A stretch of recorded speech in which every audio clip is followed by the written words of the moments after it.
जमलेलो आहोत।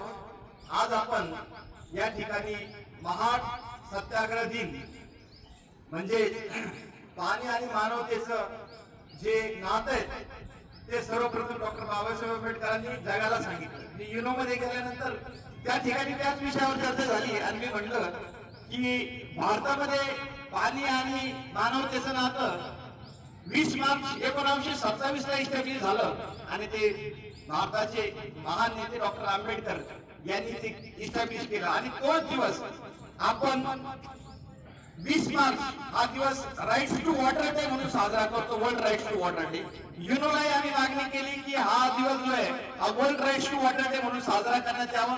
आधुनिक युगात हा कॉन्टेक्स्ट वेगळ्या पद्धतीने बदलला गेलेला आहे।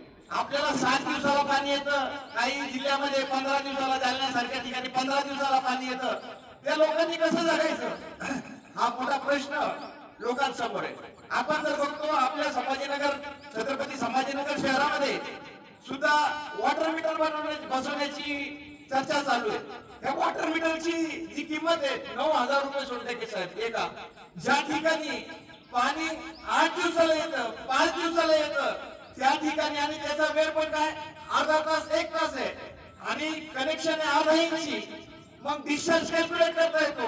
मग वॉटर मीटर लावून 9,000 रुपये प्रत्येकाच्या खिशातून कशासाठी घ्यायचे? याच्यासाठी राईट टू वॉटर हे का बरं आवश्यक आहे?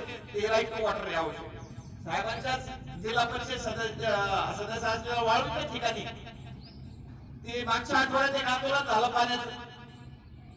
ते लोकांना महिलांना जेलमध्ये जावं लागलं। ते चुकीच्या ठिकाणी मागायला गेले की पाणी त्या पोलीस स्टेशन मध्ये मागायला गेले, ते त्यांचं चुकलं।